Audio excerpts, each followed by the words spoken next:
nothing is going to stand in the way of my getting the man who hit me with that tomato. This is my room if you want me. I'm going to take a hot bath and a hot toddy and go to bed. Good night, Jim. Bye, John.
What a dream I was having.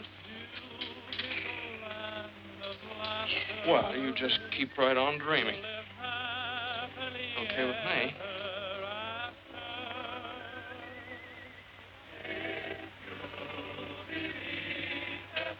Oh.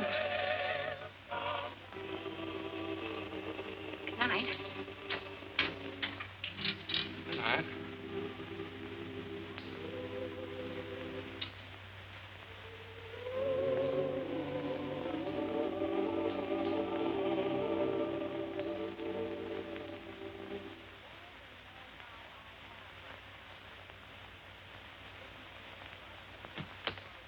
Oh, hello. Hello. Was anything wrong? We heard you on the radio. You did. Wasn't I terrible? Yeah. Molly hear it? No. Oh, she didn't. Well, that's good. Look, just what goes on between you and C.J. Haskell? Oh. Well, I might as well tell you. He's my uncle. Oh, yeah? Yeah. Well, here, I'll prove it to you. Here's a letter he sent me. It's James Hamilton Haskell. That's me. Here. You want to read it? No, I read enough.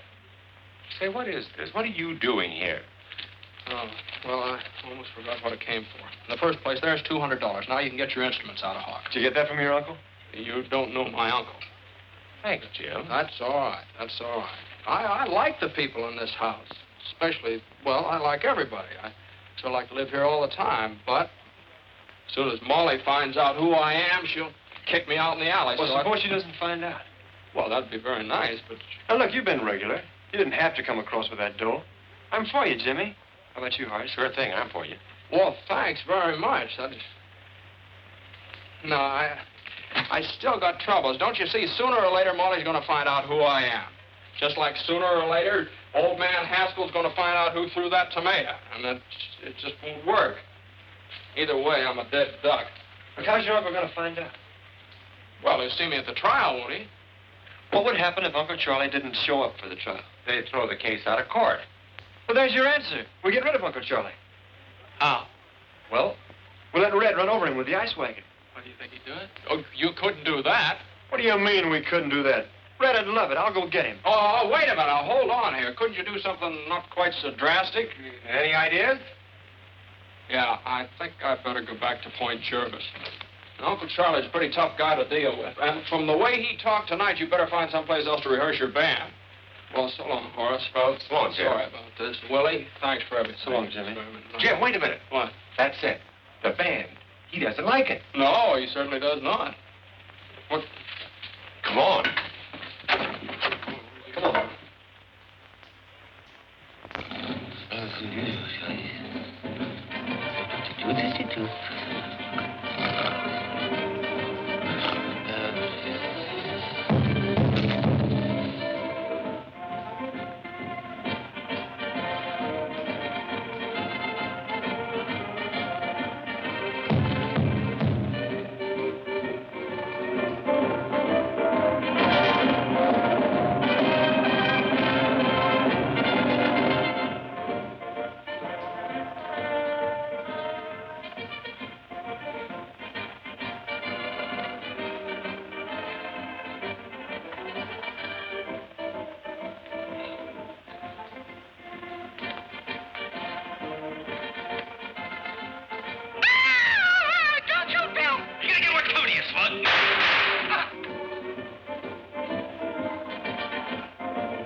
Jimmy! Jimmy! Here he comes. Do you think it'll work, Horace? If his whiskers don't fall off. Yes, Uncle Charlie? Jimmy. What are you doing down here? And who is this man? Well, I'll tell you, Uncle Charlie, I got worried about you. I couldn't sleep, so I called in a specialist. Now, this is Professor Height. This is my Uncle Charlie. Oh, nonsense. I don't need a doctor. I eat my own health foods. It's my nerves that are cracking. That's why I'm here, Mr. Haskell, to work on your nerves. Relax, please. Relax. How can anybody relax with that music going on? Music? Music? What music? That creepy music. Don't you hear it? You see what I mean, Professor?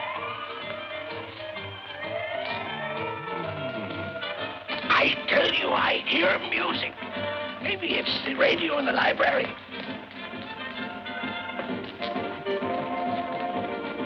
It's not the radio. Do you still hear it, Uncle Charlie? Yes, it's still playing.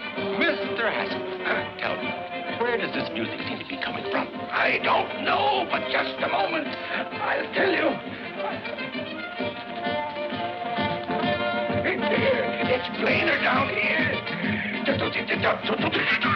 Uncle Charlie, don't you think you better go back to bed? I tell you, Jimmy, I hear it. Here. Here it is. It's coming from the furnace. Music in furnace. Well, listen yourself. Jimmy, please tell him it. You hear it? I'll get Parks. He'll get me out of this. Parks will back me up. You see if he don't. What's the matter? There. Don't tell me you don't hear anything. Oh, yes. It's about time. I was beginning to get nervous. Beautiful string quartet. String quartet. It's bugles. Here's bugles on phone. I tell you, I hear bugles. It's bugles. Don't try to humor me. All right, now let's go and get some air. You've nothing to worry about until you start seeing things. There's nothing wrong with me.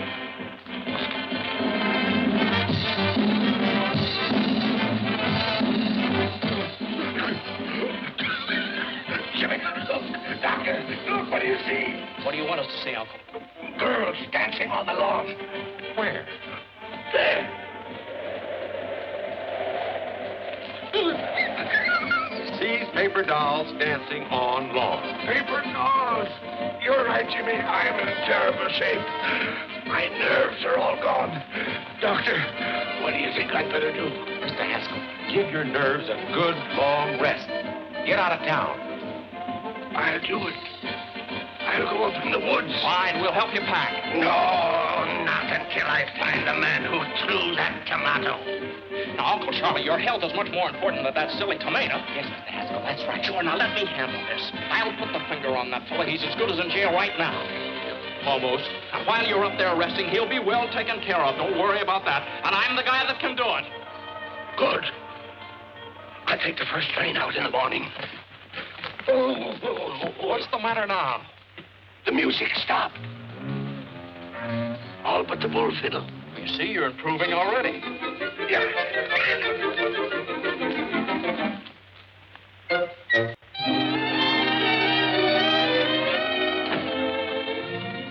Hi, Mr. Haskell. What can I do for you? Hello, Miss Lauderman. Well, I just dropped in to see if we couldn't make the Haskell Happiness Hour a little bit happier.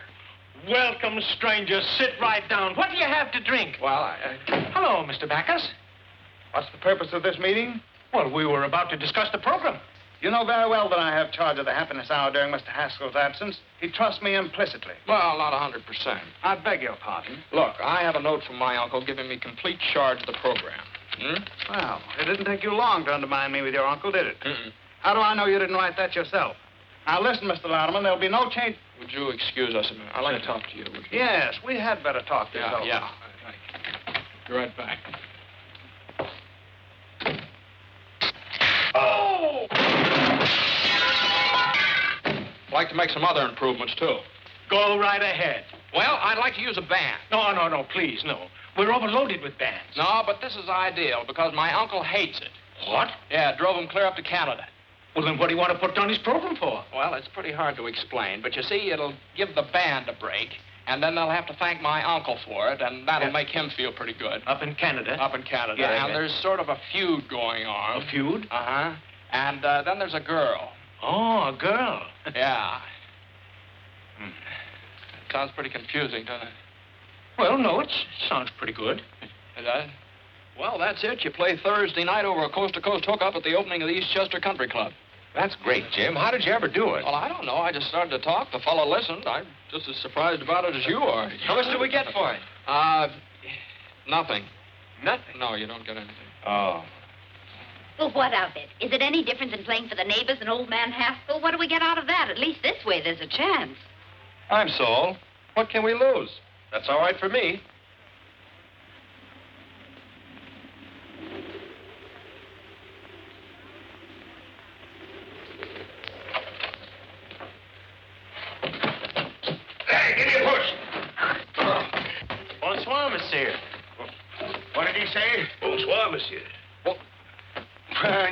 made me drag this pack through the woods for 4 hours to get to a place where nobody can talk English. What kind of a guide are you, anyway? Hey, Pierre, avez-vous machine talkie-talkie? No, I don't think so. I've got a good one right there. I'm not a peddler. This one is busted. I want to hear a program in America that goes on at 8 o'clock. Oh, help yourself. Here, get this avalanche off my back. Oui, monsieur. Oui, monsieur.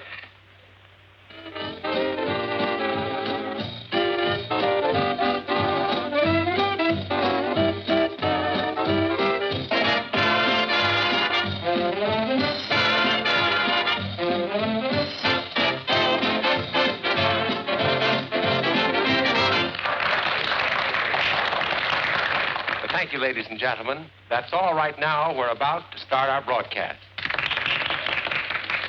Well, boys, here we go. Good luck. What, are you scared? Now, just take a deep breath.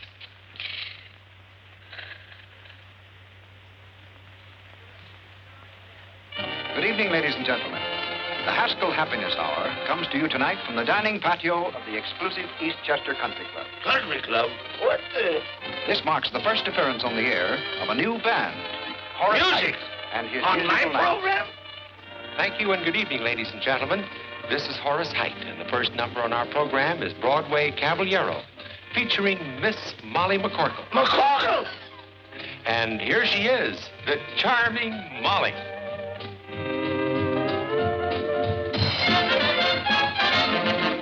He's disarming, alarming, charming, and gay. First he steals your heart, then he throws it away. He will tell you of tropical nights, make you dream of 1,000 delights. First he'll hold your hand, say you're simply grand. Soon you're thinking his way.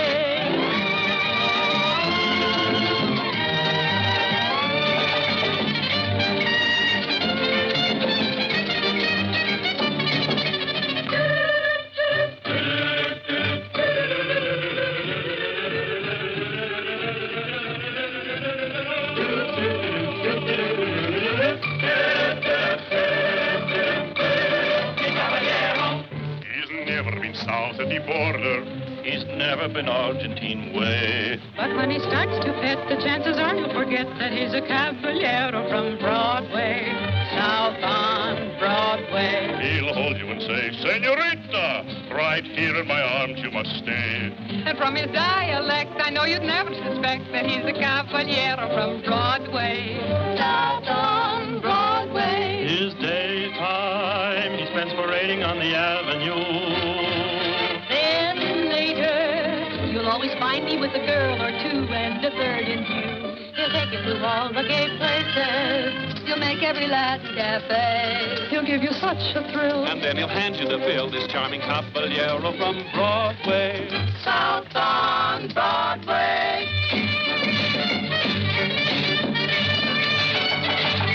When Madame Lasagna learned the conga, I swear, I gave her the lessons and I gave her the air. It seemed to be love in bloom. Suddenly, boom, another girl took over from there. I know if you meet him, you are likely to fall. His method's a cinch because it catches them all. He'll sing you a serenade tenderly played upon an old melodic guitar.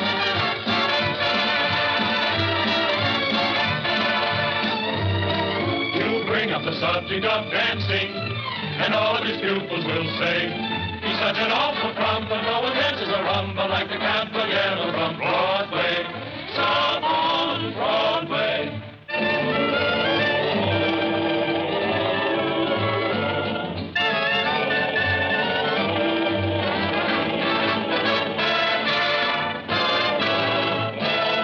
He'll tell you he lives in Argentina's biggest house, but we know his hacienda is a boarding house run by Senor Kraus. He's such an impetuous fellow, he's like a dog having his day. This phony Don Amigo really comes from Oswego for a caballero from Broadway. He does okay.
when you will tear it apart, and that is just the start of your trouble.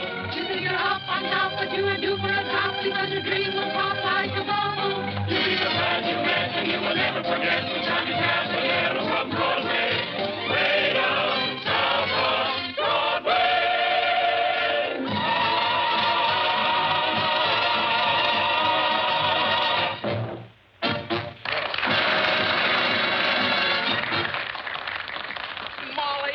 Molly, you were wonderful. Here, you better put this on before you catch cold. You know what Lodeman said? Lodeman said the band was worth $1,500 a week right now. $1,500 a week? Yeah. Jimmy, that means you're a success.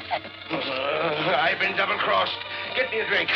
Bands, country clubs, the McCorkles. Get me a drink, do you hear?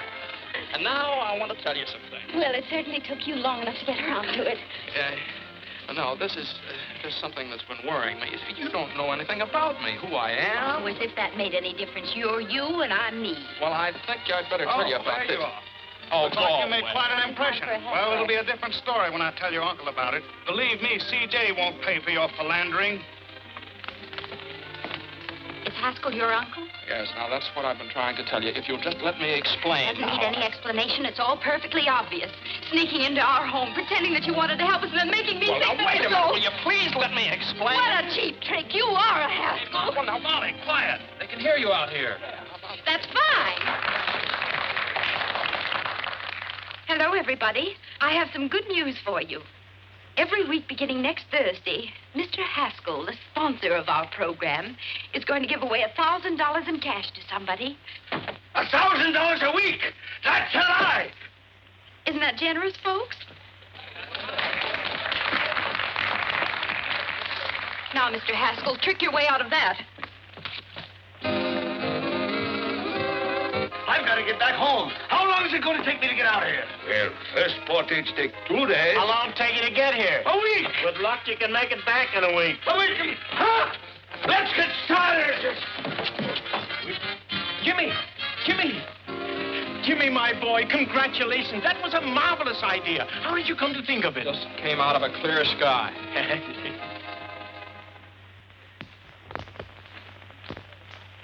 The Haskell Happiness Hour created nationwide interest in its program last night by announcing that $1,000 a week would be given away in cash. I know. I read all the papers. Here's Mr. Haskell. Morning. Oh, this is your uncle's attorney, Mr. Chalmers. Good morning. How do, sir? I won't take much of your time. Just sign this paper, please. What is it? A statement that you did not authorize Miss McCorkle to make that announcement last night. That she did it out of spite with intent to damage your uncle. Now sign here, please. Oh, now, wait a minute. There's nothing to worry about. I'll guarantee we can get judgment against the McCorkles. They won't be able to pay, so we take their property.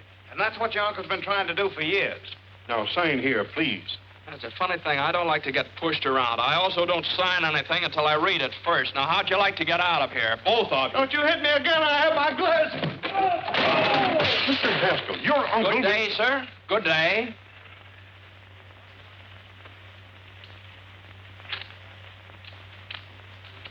Beautiful, Parks. Thank you, sir.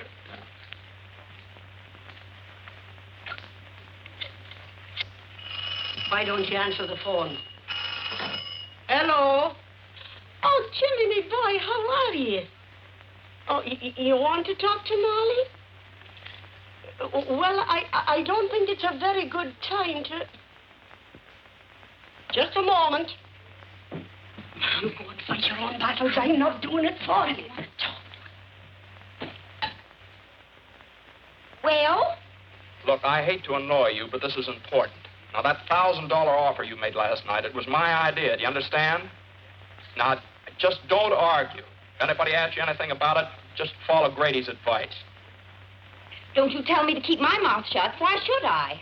Well, if you don't, they'll take your home away from you. What is this, another one of your tricks? I don't need any help from you. What? I said, don't be stupid. I'm not doing it for you. This is for Mom and the boys. Oh! Excuse me, sir. Mr. Louderman and Mr. Sampson are calling. Oh, have them come in. Yes. Come in, please. Hello. Hello, Jimmy. Congratulations. Your program was a knockout. Telegrams, phone calls from all over the country. People... Oh, I beg your pardon. This is Mr. Sampson. How do you do, Mr. Sampson? Yes, sir. Won't you sit down? Yes, thank you. Mr. Sampson is an investigator for the federal government. Oh, I see. Well, what's the government got to do with it? We're only concerned with one detail, the method by which you will give away the money. Oh, I see. Well, that oughtn't to be very hard. I never heard of anybody having any trouble giving away $1,000. Well, let's see. Now, you understand that it cannot be a lottery. The government wouldn't permit raffles or drawings of any description. Oh, yes, I understand that. No, that would be... Well, how about a quiz contest? No, I'm afraid not. It was announced that the money would be given away over the air, not to a studio audience. Oh. Well, that sort of complicates it, doesn't it? Let's see, well, how about taking a city directory and sticking a pin in it, and then give the $1,000 to the fellow that gets stuck? No. The city directory is local. This has become a national affair. Oh, well, let's call the whole thing off and not give away my uncle's money at all. No, the money was promised and must be given away. Yes, if it isn't, why, my company loses its franchise. And your uncle's business is ruined. And you will be liable to a fine and imprisonment. Well, that's great. I have quite a choice, don't I? Either I give the money away and go to jail, or I don't give the money away and go to jail. Hand me the salt. Still mooning about Jimmy, huh? Well, believe me, you've seen the last of him. And he's probably glad he found out just what kind of a girl you really are. All right, Mom, all right. But it's not all right. A fine lad like Jimmy deserves a girl who really loves him, whether he's named Hamilton, Haskell, or Hassenpfeffer. Well, I hope you're satisfied. What's the matter now? Well, nobody can figure out how to give away that $1,000. It looks like Jimmy's going to jail on account of it. Oh, this is awful. But Jimmy isn't responsible. He didn't make the offer. I did. Well, he says it's his program and he's going to take the rap for it. Then are you going to stand by and see that boy go to jail? But Jimmy told me... I know what he told you and why. To keep a roof over our heads. Well, I'd rather we'd lose our house than lose our pride. Oh, Mom. I've been feeling the same way all week.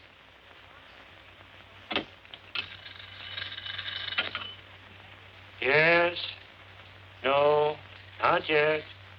Well, gentlemen, someone's got to think of something somehow, and soon. It's tonight, you know, the program goes on the air, not next month.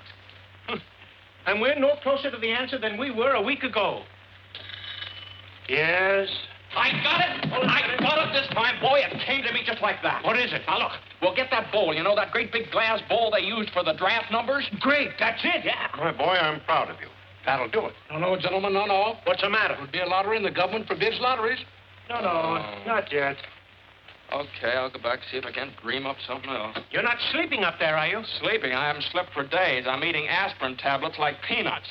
Gentlemen, I've got it. What? It's the first time I've ever been able to beat this game. Yes? Look, No. why don't you all go down to the broadcasting station? Maybe if I was alone, I could think of something. Okay, Jimmy, we'll get out. Sampson, come on. Yes? No? Not Listen, yet? would you put that thing off the hook and leave it off? Thank you, sir. Are you all right, Jimmy? Oh, yes, yeah. I'm just beginning to get my second wind. Well, you better think of something.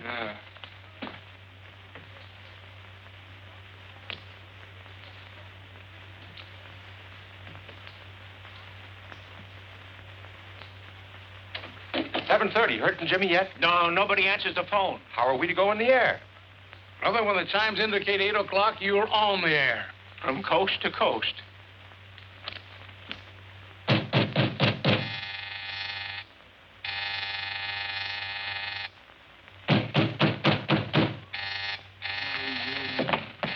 Oh. Coming, Mr. Haskell. Coming. Well, it's about time. Why didn't you answer the telephone? Madam, you it's see, all Mr. Well, how do you like that? Oh! Come on, wake up. Come on, get up. Get up, will you? Can't do it. It's against the law. Come on. It's Molly. Oh, get up. You. Yes, it's me. Now, come on. I suppose you want to know how I'm going to give away that $1,000. Well, I haven't the slightest idea, and I'll go home. Go home. Go home, he says. You come down out of there as fast as you can. On your feet, big boy. If you think the McCorkles are going to let any Haskell fight their battles for them, you're cuckoo.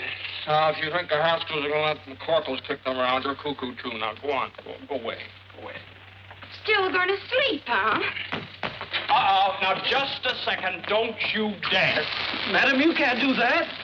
Where's the telephone?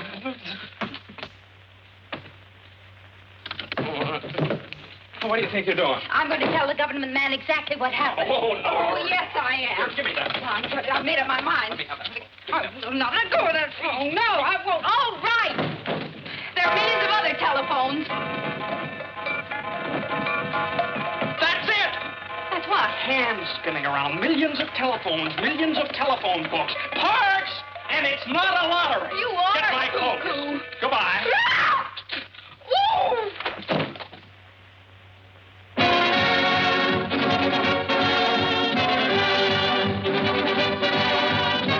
The Haskell Happiness Hour presents the radio sensation of the nation, The Pot of Gold, featuring Horace Heidt and his musical night. And don't forget, ladies and gentlemen, before this program is over, we will give away $1,000 in cash. The method of giving it will be announced later. Here we come, the right game. It's the charge of the Height.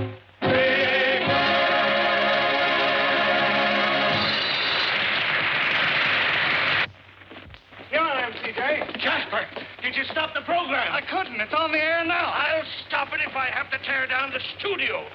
Why did I ever go in the radio business to begin with? Jimmy, where have you been? Have you got an idea? Yeah, this is it. Take them. What are they? Telephone books from all over the country. Give them some. Oh, yes. Are you going to get the rest of them? Gang, buddy.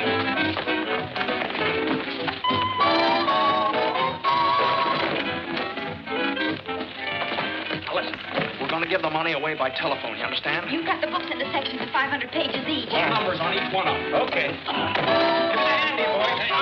Listen, get a table. Got a table around here? After you. Thank you. Oh, that's nice going. Come on, Parks. We have to go. Same to you. Fine work. Ladies and gentlemen of the listening audience, here's the news you've been waiting for. The $1,000 we promised you will be given away by telephone, so stand by. Hey, that's my money you're giving away, and I won't stand for it. I'll cancel my contract to Louderman. I'll telephone you. Get me to a telephone. All right, there's the wheel. Now, how are we going to borrow it? Come on, boys, take hold of the bacon. No blame. You two go around the back. When I yell Snooky, you borrow it. Snooky? What's with the Snooky? Get going. Sometimes the skill requires 10 cents a can. Who wouldn't give a dime for a delicious and delectable, beautiful... Oh, where have you been, my sugar Madam. plum? Why did you leave me in Battle Madam. Creek, Michigan, the way you did? Madam. Oh, Snooky. Madam, Why, you're not my Snooky at all. A character. How do you like that? Where are we going? I've been robbed. Please, get a policeman. Later. Please, I've been robbed. Gangway!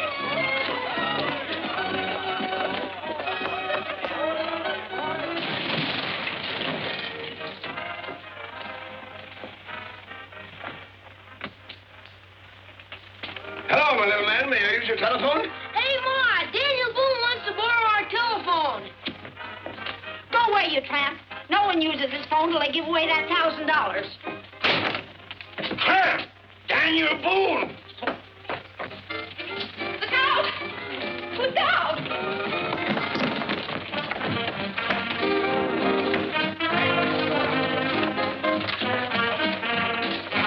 Hey, fellas, come out over here. All right. Put it all right over there. Right over there. All right, we're on the air. Yeah, I know.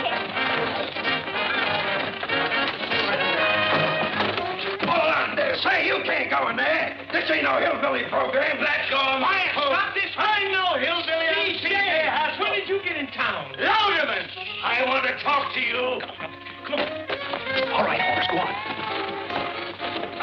And now, ladies and gentlemen, the wheel is all ready for the first spin, the spin to determine the volume number. Larry Cotton, take it away. And there she goes, ladies and gentlemen. This time after that first big volume number. Yes, sir, and we want that volume to have your name in it, ladies and gentlemen. And furthermore, I'm not going to give away one penny. Okay. when I've got 3 men in the sponsors' room right now who are begging to buy this program. Buy it? They must be crazy. Oh, is that so?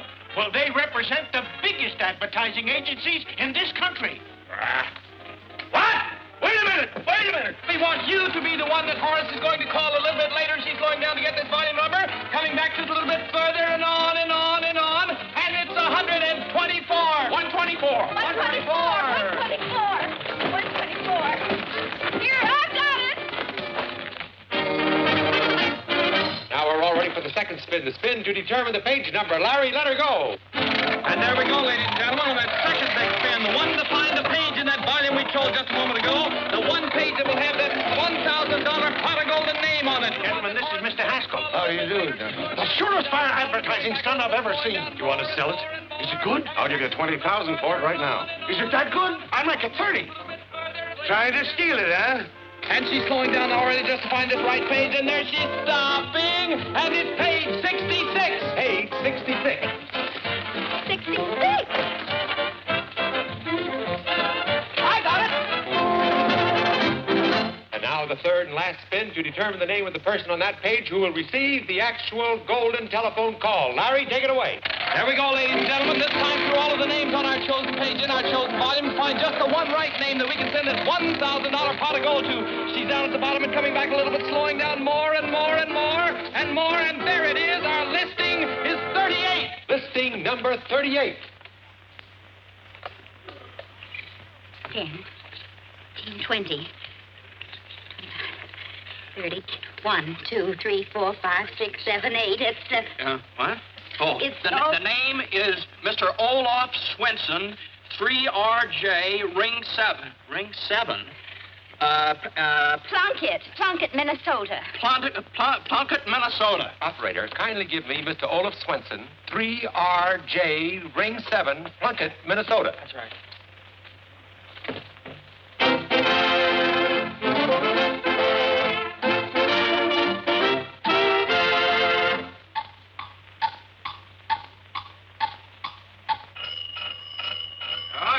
Coleman, keep your jackets on. Yeah, hello. Stop the clock, boy, stop the clock. Hello? Hello, is this Mr. Olaf Swenson speaking? Yeah? Yeah, that's been Olaf. About the what? That's how you give me... Say, ain't got no time for monkey business. Huh? You give me $1,000? Hold up! Look, now you make my only faint. What? A thousand? Oh! Hello? Hello? Hello? Folks, they're speechless. It's $1 million idea, and it's all mine, all mine. Oh, so they brought you back alive, did they? What are you doing here? I'm enjoying our program. Your program? What are you trying to put over on me now? It belongs to me, you understand? It does it? Why, the whole thing was Molly's idea. And Molly's I idea? play on the air. Who is Molly? I want to tell you. Huh? It's all right. We got you out of the whole mess. You're not liable for anything connected with the program. We fixed it so Miss McCorkle is responsible for the whole thing. You nitwits! You numbskulls! Get out of here! Swinging them, Charlie. Charlie!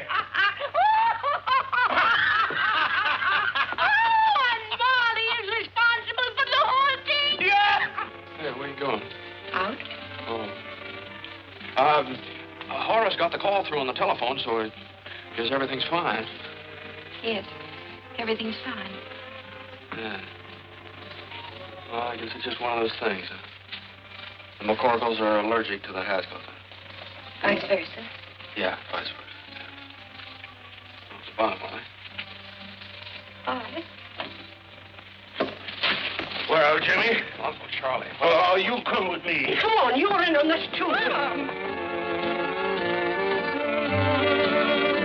Ladies and gentlemen, I want to introduce the two young people who originated this program and which will be a permanent feature of the Haskell Happiness Hour. Miss Molly McCorkle and my nephew, Mr. James Haskell.